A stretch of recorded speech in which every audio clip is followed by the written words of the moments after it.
बॉलीवुड और real estate का connection काफ़ी पुराना है।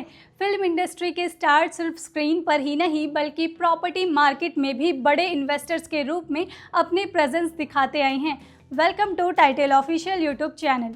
और इसी ट्रेंड को आगे बढ़ाते हुए लेजेंडरी सिंगर सोनू निगम के फादर अगम कुमार निगम ने मुंबई की प्रीमियम कोस्टल लोकेशन यानी मड आइलैंड में 10 करोड़ की प्रॉपर्टी परचेज की है।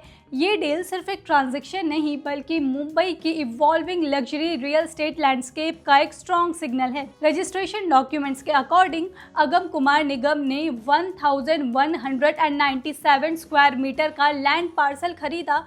इस लैंड के साथ एक ग्राउंड प्लस 1 फ्लोर स्ट्रक्चर भी इंक्लूड है। प्रॉपर्टी का नाम मैंगो विला बताया जा रहा है, जो सूचक कोऑपरेटिव हाउसिंग सोसाइटी लिमिटेड के अंदर लोकेटेड है। स्ट्रक्चर मिक्स यूज कैटेगरी का है। लगभग 2329 स्क्वायर फीट का आईटी स्ट्रक्चर जो ग्राउंड प्लस फर्स्ट फ्लोर पर लोकेटेड है और 725 स्क्वायर फीट का residential portion. Total transaction value 10 crore है। डील 18 फरवरी 2026 को ऑफिशियली रजिस्टर हुई, जिसमें 50 लाख स्टैम्प ड्यूटी और 30,000 रजिस्ट्रेशन चार्जेस पे किए गए। अब सवाल आता है, मड आइलैंड ही क्यों?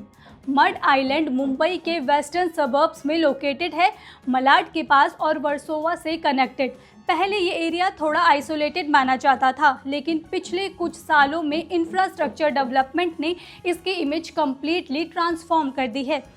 सबसे बड़ा फैक्टर है अपकमिंग बांद्रा वर्सोवा सी लिंक प्रोजेक्ट, जो मुंबई कोस्टल रोड का एक इम्पॉर्टेंट हिस्सा है। इसे कंप्लीट होने के बाद वेस्टर्न सबर्ब्स और साउथ मुंबई के बीच ट्रैवल टाइम काफ़ी रिड्यूस हो जाएगा। कनेक्टिविटी इंप्रूव होने से प्रॉपर्टी मार्केट और प्राइजेस दोनों अपवर्ड डायरेक्शन में मूव करते हैं और मड आइलैंड में यही ट्रेंड देखने को मिल रहा है। लोकल ब्रोकर्स के अकॉर्डिंग रेजिडेंशियल प्रॉपर्टी प्राइजेस यहां पिछले कुछ सालों में ऑलमोस्ट डबल हो चुके हैं और अब एवरेज रेट लगभग 37,000 पर स्क्वायर फीट तक पहुंच चुका है, जो इस लोकेलिटी के लिए हाईएस्ट लेवल माना जा रहा है। सेलिब्रिटी फैक्टर भी यहाँ स्ट्रॉन्ग है। वर्सोवा और अंधेरी बेल्ट पहले से ही एंटरटेनमेंट इंडस्ट्री का हब रहे हैं। एक्टर्स जैसे कार्तिक आर्यन, रोनित रॉय, आयुष्मान खुराना और फिल्म मेकर विवेक अग्निहोत्री की इन्वेस्टमेंट नियर बाय एरियाज में बताई जा रही है। मड आइलैंड में अर्चना पूरन सिंह और परमीत सेठी का बंगलो भी है। सिंगर जुबिन नौटियाल और प्रोड्यूसर राजन शाही ने भी रिसेंट ईयर्स में यहाँ इन्वेस्टमेंट की।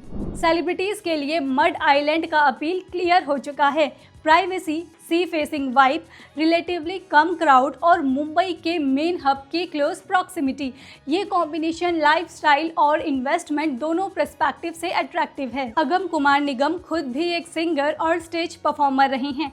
कल्चरल इवेंट्स और इवन लाइव परफॉर्मेंसेस में उनका काफ़ी ज़्यादा कॉन्ट्रीब्यूशन रहा। ये इन्वेस्टमेंट एक तरह से आर्टिस्टिक लेगेसी और फाइनेंशियल प्लानिंग का बैलेंस डिसीजन लगता है। मिक्स्ड यूज प्रॉपर्टी का एक और एडवांटेज है फ्लेक्सिबिलिटी। आईटी स्ट्रक्चर को ऑफिस, स्टूडियो, रेंटल स्पेस या फिर क्रिएटिव सेटअप्स में कन्वर्ट किया जा सकता है, जबकि रेजिडेंशियल पोर्शन प्राइवेट यूज के लिए मेंटेन किया जा सकता है। मुंबई जैसी सिटी में जहां लैंड स्कार्सिटी हाई है, वहाँ ऐसी प्रॉपर्टीज लॉन्ग टर्म में काफ़ी ज़्यादा स्ट्रॉन्ग एप्रिसिएशन पोटेंशियल रखती हैं। इन्वेस्टर पर्सपेक्टिव से देखें तो मड आइलैंड एक इंटरेस्टिंग केस स्टडी है। पहले under the radar coastal belt, फिर इंफ्रास्ट्रक्चर पुश, फिर सेलिब्रिटी इंटरेस्ट और फिर प्राइस डबलिंग। ये एक क्लासिक एप्रिसिएशन साइकिल का एग्जाम्पल है। आने वाले सालों में अगर सी लिंक और कनेक्टिविटी प्रोजेक्ट्स टाइमली कंप्लीट होते हैं तो मड आइलैंड मुंबई के अल्ट्रा लग्जरी विला डेस्टिनेशंस में ऑफिशियली काउंट हो सकता है। तो ओवरऑल अगम कुमार निगम का 10 करोड़ का इन्वेस्टमेंट सिर्फ एक सेलिब्रिटी प्रॉपर्टी अपडेट नहीं है, ये मुंबई के कोस्टल लग्जरी मार्केट के ग्रोथ का स्ट्रॉन्ग सिग्नल है, जहां इंफ्रास्ट्रक्चर, एक्सक्लूसिविटी और सेलिब्रिटी प्रेजेंस मिलकर एक powerful real estate story create कर रही हैं। Stay tune with title for more such content.